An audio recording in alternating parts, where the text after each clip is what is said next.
Here are 5 deeply disturbing stories from the British progressive rock band Pink Floyd that reveal the dark price of musical genius. What started as a psychedelic dream in Cambridge, England became a decades-long nightmare of mental breakdown, betrayal, and bitter feuds that destroyed friendships and nearly killed the band. The story begins in 1965 with a brilliant young artist named Roger Keith Barrett, known as Syd. He was the creative force who named Pink Floyd and wrote their early masterpieces, including their debut album, The Piper at the Gates of Dawn. But by 1967, something was going terribly wrong. Barrett had begun taking LSD daily, and his flatmates at 101 Cromwell Road were spiking his morning coffee with acid, leaving him in what friends described as a never-ending trip.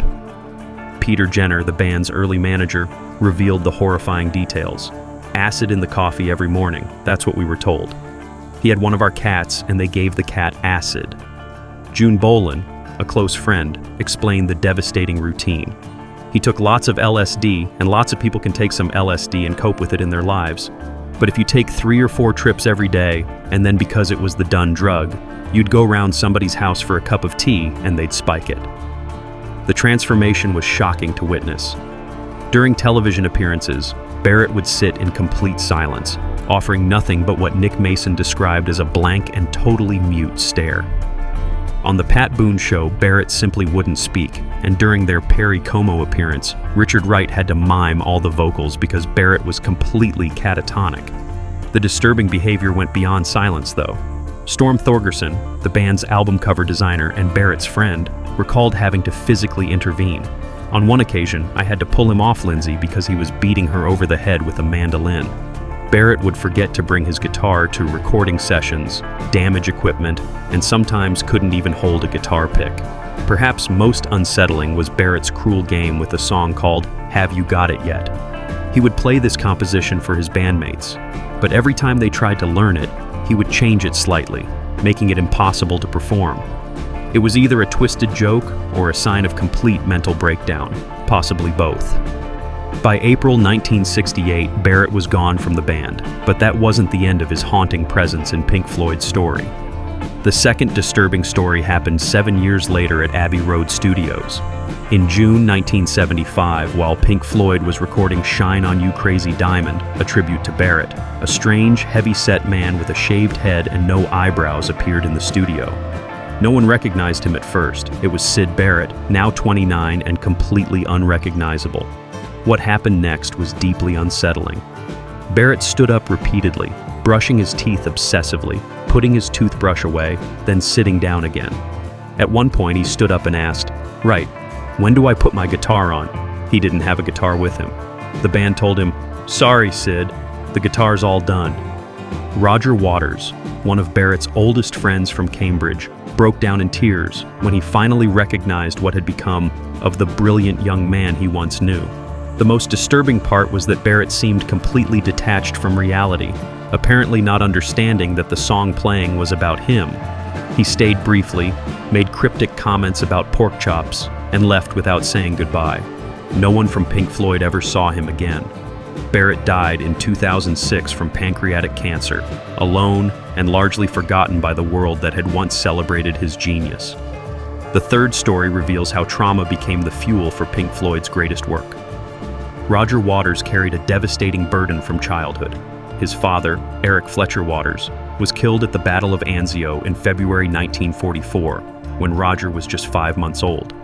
Waters later described the moment he understood his loss.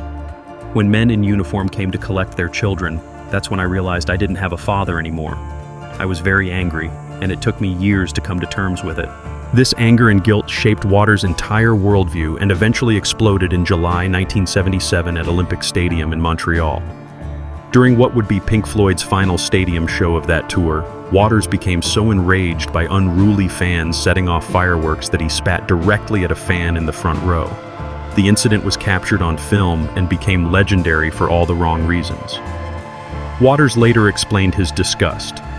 "I got so upset in the end that I spat at him, which is a very nasty thing to do to anybody."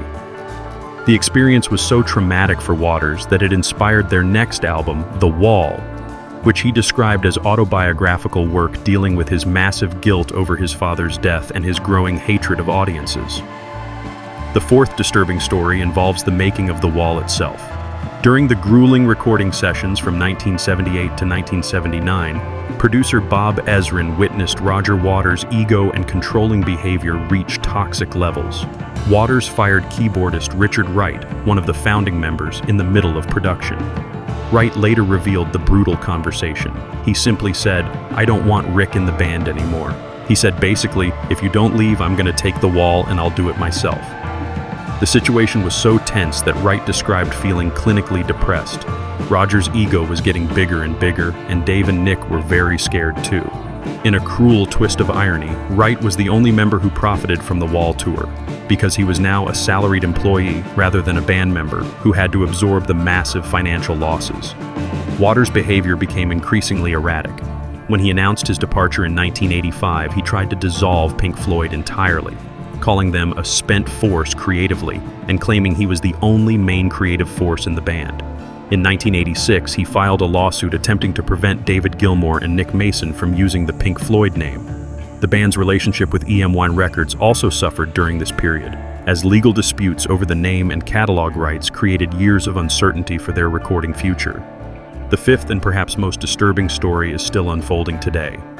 The bitter feud between Waters and Gilmour has evolved into something truly ugly, despite their brief reconciliation at Live 8 in 2005 when they performed together for charity. That moment of unity proved temporary. In February 2023, Gilmour's wife, Polly Sampson, publicly called Waters anti-Semitic to your rotten core and a Putin apologist, describing him as a lying, thieving, hypocritical, tax-avoiding, lip-syncing, misogynistic, sick-with-envy megalomaniac. Gilmour himself endorsed every word, tweeting that her accusations were demonstrably true. Waters' controversial political statements, including comparing Israel to Nazi Germany and defending Russia's invasion of Ukraine, had already cost him his solo record deal and led to concert cancellations across Europe.